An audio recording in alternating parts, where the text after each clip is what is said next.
As sad as this sounds, it really just kind of started off with me being lonely and become a little bit more aggressive, and therefore I started making a different kind of friends. You know, a guy named Mike McCloud.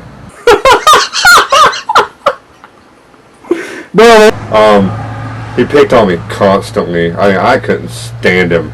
Like, he picked on me because, you know, I wasn't very well groomed, and well, not the best now either, but I had some really long nails, and he made some corny jokes. I mean, awful. You would never think he's funny. But it hit some point where he said a line from, you know, from WWE, from The Rock, and I knew right away. I called him out on it. Like, you stole that from The Rock. You like The Rock? Yeah. Awesome. And I was like, okay, I'll give you that high five that people don't do. And he met Derek Rise, Dustin, whatever, and he already knew Brandon, and Brandon knew David. First got in, obviously I've known Brandon since I was in kindergarten. So I am 22 now, and I met him. I'm 22 now, and I've known him for 18 years. I met this guy who liked to bully people around and punch them and pick on smaller kids.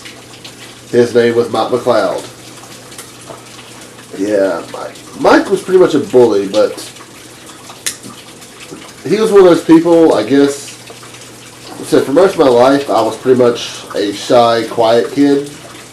I was a follower, not a leader, if you will. And Mike picked on me relentlessly, but it was one of those things where he was the only one allowed to pick on me. He would take up for me if anybody else tried to, so. No. Least valuable twat is what she said. This friend of his named Brian Presnell, who I had never met, but he kept, you know, putting him over like he was the coolest kid ever, like, you know, like he was Johnny Bravo reincarnated as a middle schooler. Because over here you have Brandon, who hardly talked to anybody, so he just looked like a snob, like, right off. David just looked like, I don't know. It was kind of like, I don't really know what to think. I didn't have a thought. Pivotal moment with myself was when I learned to masturbate. I really learned to enjoy myself. And Dustin, I'll just be honest, I was extremely jealous. Because I was always the high flyer that got done dangerous things, and here he comes, he completely shows me up. We all decided that to go to a wrestling show that I've been to quite a bit, but some of us in the group has not.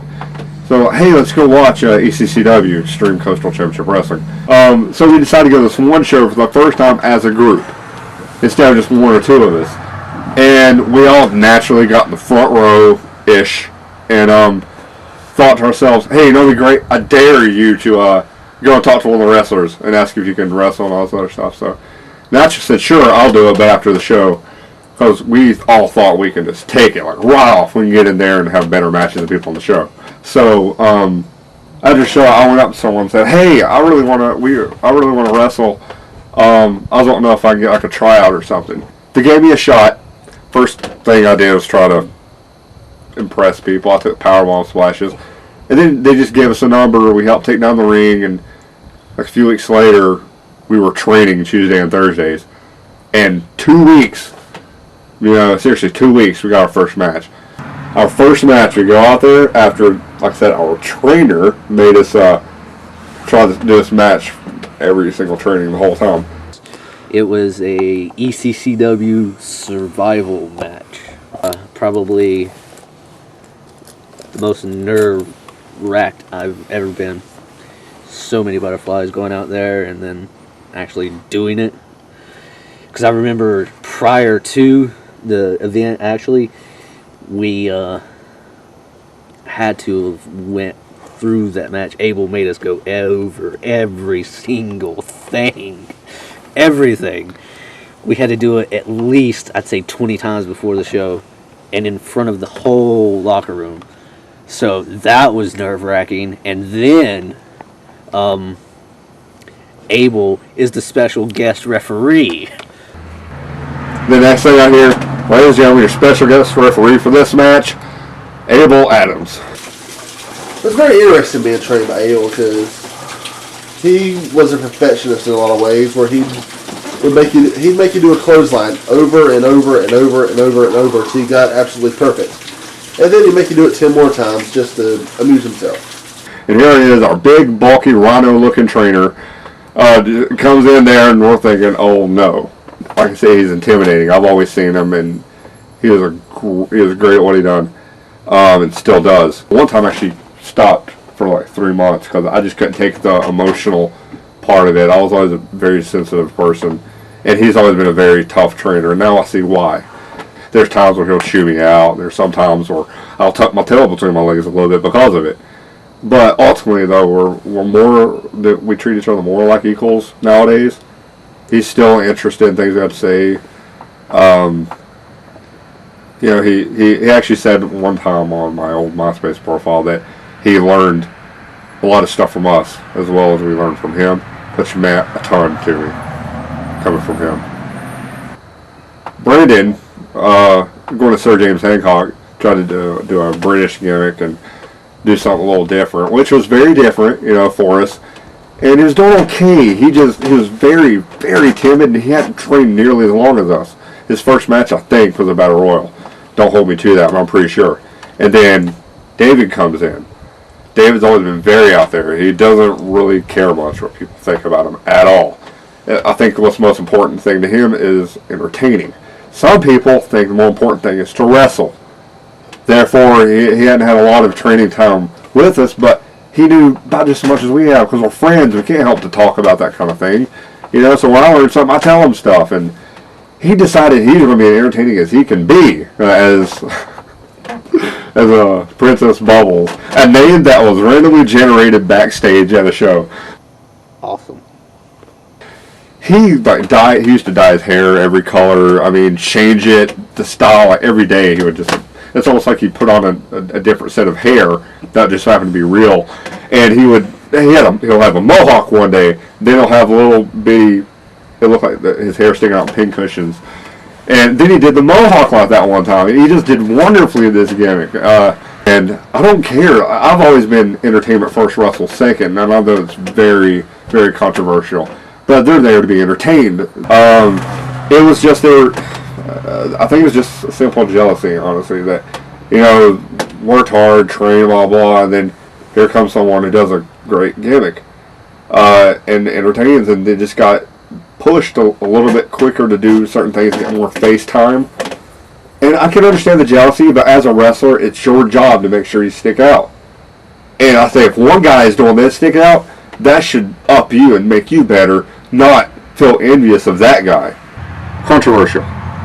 School, evidently he met a guy named Mike McCloud on his bus, and Mike tortured him mercilessly, which this kind of makes me laugh. All he did was pick on me, just coming off as brash, arrogant, and a lot of times still is. But he like I said, he was like the only friend that I really had at the time. We had a lot in common, regardless of how sensitive I was and how brash he was. But it seems like as he got older, he went through girlfriend after girlfriend after girlfriend, and a lot of times he used to say, "Oh, I slept with this girl, I slept with this girl." It was really just a lot of an act. It was maybe like 2, maybe 3. But it seemed like as he got older, he really did get mature. He found a great line between being funny and having fun. I never, or any of us thought ever, that he would be the one to have a child, to be a good father, and to be engaged like he is now with a house and a great job. It's pretty darn amazing considering he dropped out of high school before I even got dropped out of high school.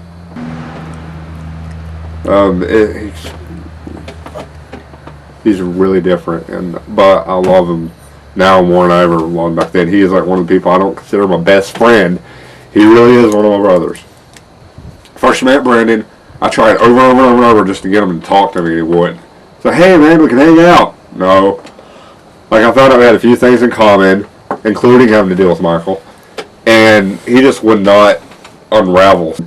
Honestly, I think it took me doing a 450 off of a trampoline to get him to actually talk to me, because I remember him going over there and saying, dude, that was awesome. I'm like, I know.